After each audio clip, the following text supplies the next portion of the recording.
Vámonos con Ángel Verdugo. Ángel, buenos días, ¿cómo estás?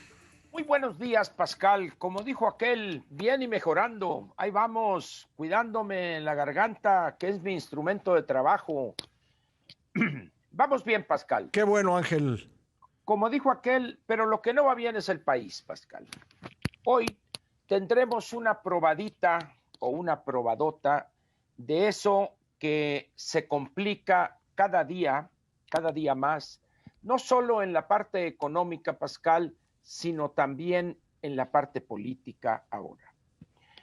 A lo que ya conocemos hay que agregar este rompimiento en la Confederación Nacional de Gobernadores o Convención Nacional, la CONAGO famosa, donde 10 gobernadores, 5 del PAN, 2 del PRI y uno independiente, otro de Movimiento Ciudadano y otro del PRD. 10 gobernadores han decidido abandonar esa organización, aduciendo cuestiones de injusticia en el reparto de los recursos tributarios o recursos fiscales que hace el gobierno federal. El problema, Pascal, es más complejo de lo que deja ver este conflicto. Es un problema que junta parte política y parte técnica, pero siento yo que la parte técnica no debe al menos menospreciarse. Es algo complejo.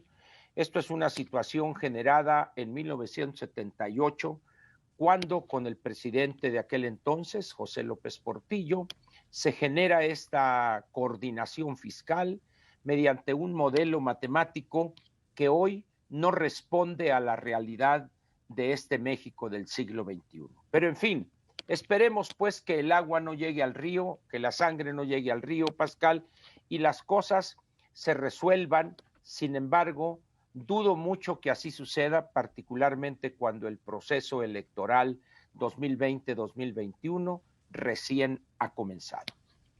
Pero vayamos, Pascal, a otro aspecto que vendrá sin duda a enturbiar el panorama. Hoy a las 5 de la tarde se ha anunciado que el sedicente secretario de Hacienda o alguien, no sé si la secretaria de Gobernación, pero en realidad pienso que será el secretario de Hacienda, quien entregará algo que ha sido calificado por él mismo como un presupuesto o un paquete austero, inédito, sin guardaditos, etcétera, etcétera, lo que ya se conoce de las declaraciones de Arturo Herrera. Sin embargo, ¿qué va a pasar con los integrantes de las fracciones de Morena en ambas cámaras? Primero, la ley de ingresos, o primero, los criterios generales de política económica. ¿Qué proyecciones trae ese documento que es el fundamental para elaborar proyecciones posteriores? Generación de empleos, crecimiento, captación de recursos fiscales, extracción diaria de petróleo, exportación de la mezcla mexicana, etcétera, etcétera. El precio estimado de la mezcla mexicana de exportación, etcétera.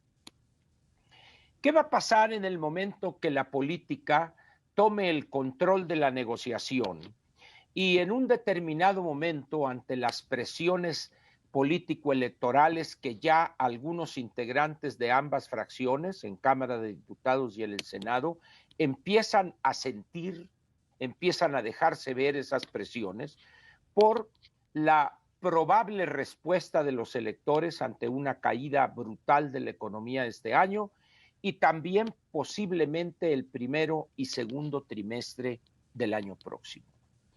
¿Qué va a pasar? ¿Aguantará las presiones el gobierno federal? Tanto la Secretaría de Hacienda como el mismo presidente. Ahí vamos a ver el primer encontronazo que va a tensar las ya tensas relaciones entre el presidente y sus legisladores. Pero tenemos otro elemento, Pascal, que vale la pena señalar.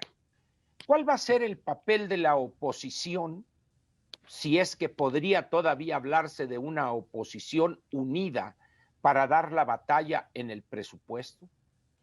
¿Aceptarán, vamos a decir, pasivamente, casi en una actitud franciscana, aceptarán las partidas de ese dispendio desorganizado que no tiene control alguno de los programas del malestar, que llamo yo?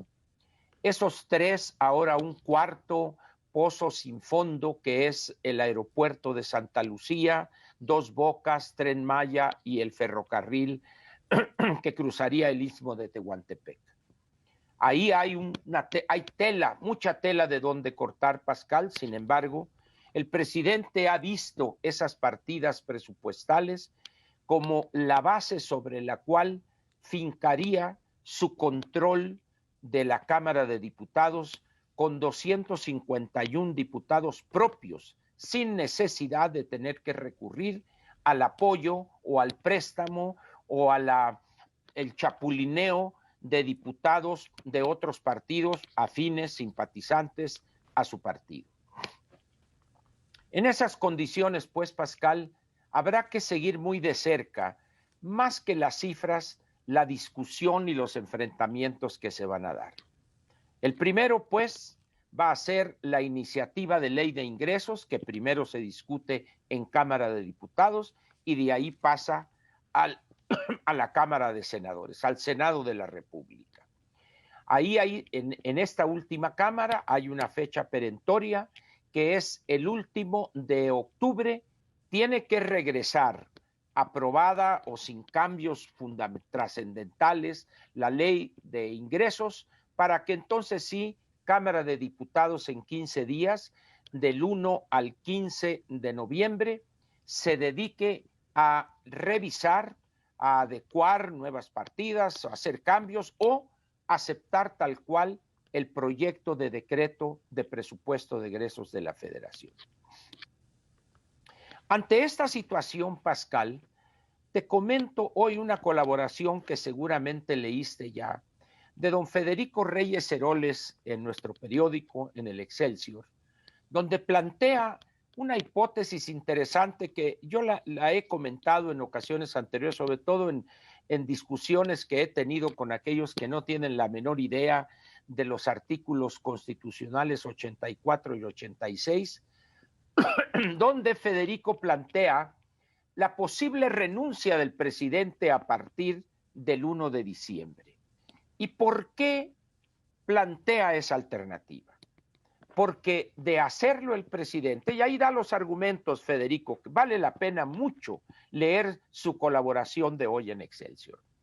Lo plantea así porque una renuncia por causa grave que aceptaría el Senado, de acuerdo al artículo 86, eso llevaría al aceptar la renuncia a que se aplique el 84 y entonces sí, no habría necesidad de otro proceso electoral, sino que el Congreso nombraría al presidente sustituto que terminaría el encargo.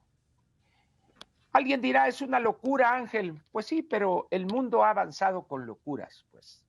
De tal manera, pues, que si vemos nosotros muchas de las declaraciones del presidente en los últimos meses, si alguien tuvo el valor como tú y yo lo hemos hecho, que nos dicen que somos masoquistas por haber leído esa basura que apareció en 2 partes en el periódico La Jornada, en una supuesta entrevista periodística que es un tapete, una abyección que debería avergonzar a los fundadores de ese periódico.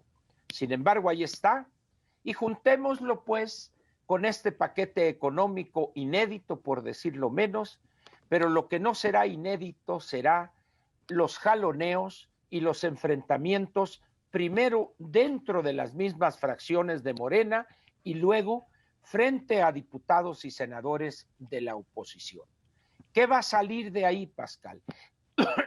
¿Qué engendro económico, financiero saldrá? No lo sabemos, pero lo único que sí te podría asegurar, Pascal, es que en nada va a favorecer al desarrollo y el crecimiento de la economía mexicana por una razón muy sencilla, porque la causa principal de todo este desastre y tragedia es la visión aceda y caduca que en materia económica y política tiene el presidente de la República.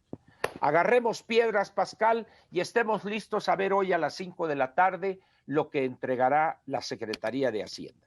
Nos vemos mañana, Pascal. Ángel, muchas gracias. Te mando un abrazo. Hasta mañana. Ahí está Ángel Verdugo y efectivamente hoy 5 de la tarde se entrega el paquete económico, lo hará el secretario de Hacienda en la Cámara de Diputados, el secretario de Hacienda Arturo Herrera, el subsecretario Gabriel Llorio lo hará en el Senado de la República y en ese momento comenzará el proceso de aprobación de la ley de ingresos y el presupuesto de egresos. Este último le corresponde hacerlo exclusivamente a la Cámara de Diputados.